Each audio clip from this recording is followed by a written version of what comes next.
1 in 10 women suffer with PCOS. Polycystic ovary syndrome is a very common condition in women that affects how their ovaries work. Women will live a life of suffering from irregular periods, cysts in the ovaries, and excess hormones. These symptoms cause women to have excess hair growth, weight gain, acne, and skin darkening. In the South Asian community, the struggle of these women are not being understood. It is due to the misinformation on this condition, but also because it is regarded as a taboo subject. Therefore, women go through hearing a variety of constant verbal torment, making it harder to live happily.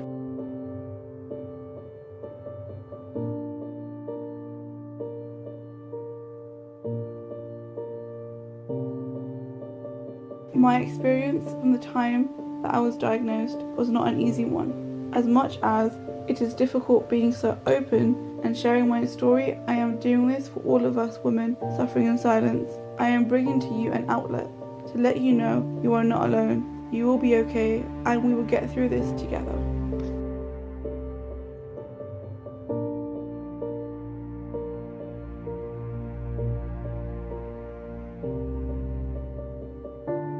Hi, my name is Amira, and I have PCOS. I am also the one behind this documentary.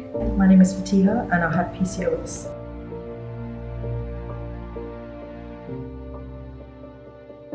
I was 16 when I got diagnosed, and I was diagnosed by me doing the ultrasound. I was at work and I received a phone call from my GP, and the lady said to me that I'd be diagnosed with PCOS. Someone at the age of 16 and not having a medical background, knowledge or anything like that, I was very confused. I wasn't sure what that condition was and everything. So my GP explained to me what it was, explaining that I had cysts in my ovaries. I had 12 in total, and just to give me a better understanding what it is and what my risks involved. She did mention to me that there was no cure for PCOS, but there are treatments for it to manage my symptoms. So I was given the suggestion to go on the pill. Now, somebody at the age of 16 or maybe someone else would have probably gone on the pill, but I refused to go on it. Like Fatiha finds comfort in going to the gym, I find comfort in being in the kitchen and baking cakes for my family. I absolutely love, during any time of the year or any occasion, I will be in the kitchen baking a cake for my family. I learned it from my mum, and has been a great way that I was able to bond with my mum over the years. When I was diagnosed with PCOS, I was referred for some problems to a gynecologist who did a scan of my ovaries, and upon doing that scan they discovered I had cysts in my ovaries, which is when I actually sat down with the doctor. At my appointment, I had brought my mom along with me, and it was a very brief appointment. She went over what they had seen, and just in the middle of the conversation, the gynecologist said to me, "So, in PCOS," and I turned around and I was like, "Excuse me, what's PCOS?" And she didn't really explain what the illness was or go in detail about the illness. She just said, in PCOS, you're going to struggle with some hormonal difficulties, your diabetes might suffer a little bit, I recommend you go on the birth control pill, and other than that, if you want further information, just research online, and literally wrote up the prescription and just handed it to me. And my mum was with me at the time, and if you know how an Asian mum is, you've really got to emphasize what something is to really highlight the issue, which she didn't do at all.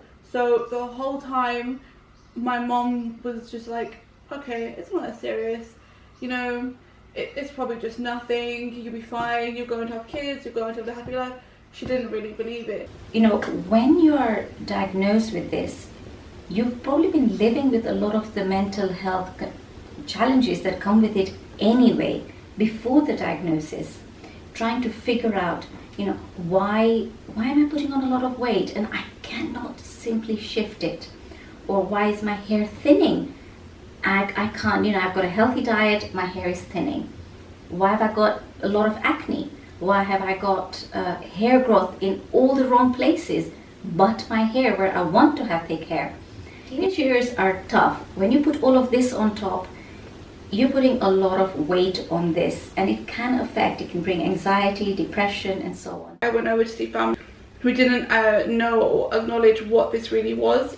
I was telling them what it was, and my mom was like, okay, no, this is all from Google. So they didn't really know what I was dealing with, and they didn't know themselves what it was. And so they were just telling me that, you know, this is something you just need to keep to yourself. You don't need to tell anybody. You just need to keep quiet about it. It's probably nothing. You'll probably go away yourself. You know, when you find someone to get married to or anything, you don't tell them or his family. You don't tell him or his family. You just keep it to yourself, and you know, just leave it and go with the flow. And I said, look, firstly, I'm not going to hide or walk into any relationship based on a lie. You know, it's something that I want to be totally honest about, and something I'm going to have to embrace. And you know, I was just getting comments like, you just need to lose weight. Just go lose some weight, get healthy, get fitter, go on a diet, go to the gym, and you'll be fine. To the parents, I would say, if you don't want to hear that being said to you, then don't have it said to your daughter. So about, you know, you should lose weight, or even just a comment, oh, you're a bit on the heavy side, aren't you? Or I've had one client with PCOS, growing up was always told, oh, you're very healthy, you're sort of healthy looking. You might want to, you know, do something because you might not get a proposal, or you're going to have difficulty getting married, or you're not going to have children. It's almost taking away their womanhood. This does not take away their womanhood. Yes, you know, fertility might be a problem, but then many people who don't have PCOS also have problems with fertility. So it's a matter of normalizing it and saying, we will deal with it. My family members say to me that, for example, my life is over, no one would want to marry me, I won't be able to have kids, I don't understand the meaning of having a family because I can't have my own. Not everybody having PCOS will get infertile. It's totally wrong. It is only about 10% to 15% of them might find it difficult to become pregnant. The reason is because they don't ovulate. But that is easily correctable. I literally lost weight, diagnosed, birth control. Then I got a bit motivated to lose weight again. But the birth control medication was just taking over and fighting me so much that I then went and put weight on again. And by December, I worked hard and then I just fell off the wagon again. And it was just like this yo-yo cycle that just wouldn't stop. Eventually we approached a lockdown, and I then embarked on this journey of making cakes. I wanted to spread my passion into food, give that to other people. So I started baking, and during that period I then put a lot more weight on. And I think when you're so alone in something and you don't have very many people around you who support you, and you're constantly pushed with the same comments of you need to lose weight, why, oh my god, you put on so much weight, those comments kept coming at me and my confidence just plummeted. Person with the PCOS who is receiving these comments, to know that they are not alone, and that these comments coming to them don't necessarily have a basis in truth. It comes from fear of their parents, and you don't want to soak that fear up. That fear stays with them. So believe that you will find there are people out there who will love you as you are with your PCOS. Because I used to have excess facial hair, they would say that I look like a man. Things I would say would be said was about my hairy body. For example, I had excess hair on my shoulders, my forearm. I was a bit overweight as well. I wouldn't say overweight, but I was more on the plump side. I had, the way I was eating as well. I was doing a lot of comfort eating, so they thought, there's something wrong with me there. You feel very insecure about myself and how my body image was, because I've always got people saying something about the way I looked. I started wearing certain things quite baggy because I wasn't comfortable wearing certain clothes, because it revealed probably certain parts of my body which I wasn't comfortable with. For me, it really knocked my confidence. It really knocked my self-esteem down as well. So yeah, I was very low. When it came to my mental health about that stuff, I was very, very low. Challenges with their self-worth and self-image. The key is going to be through acceptance of just who they are, self-compassion, and then getting them to lead a life that they value. Now, part of that valued life is going to be, healthy eating, healthy dieting, sort of healthy lifestyle, so to speak. That goes hand in hand anyway. Then the body that you're left with is the body that you've got, and you treat it with respect. It works, the parts that work, great, enjoy them. When I got diagnosed at the time, I was in a relationship. I was in a relationship for about 10 years, and when I was diagnosed, I told my partner at the time that this is my condition, this is what the risks were and all that.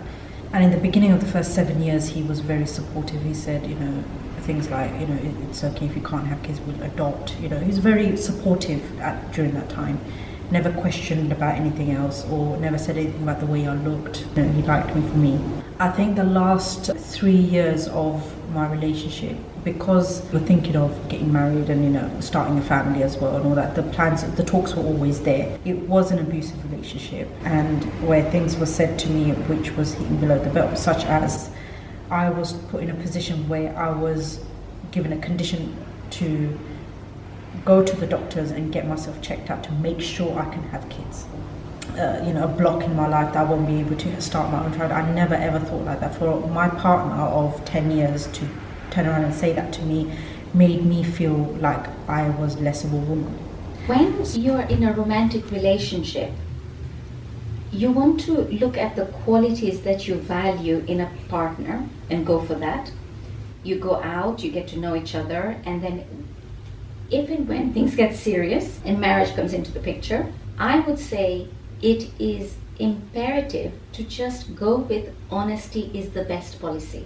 If they walk away, then they're not for you. And certainly that mentality was never meant for you. And they would never be a good husband. So actually they've done you a favor by walking away. Go look for the person that's actually going to get you and be interested in who you are and what you have to offer. It's time we strive to make a change in our community. What us women are going through is just not fair.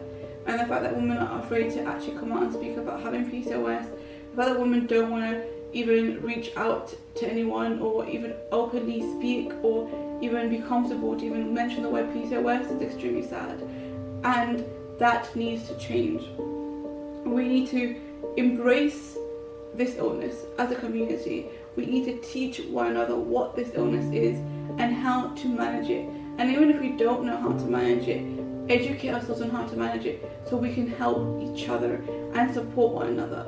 Because it's only by doing this together can we make a change and can we change this taboo subject in the community.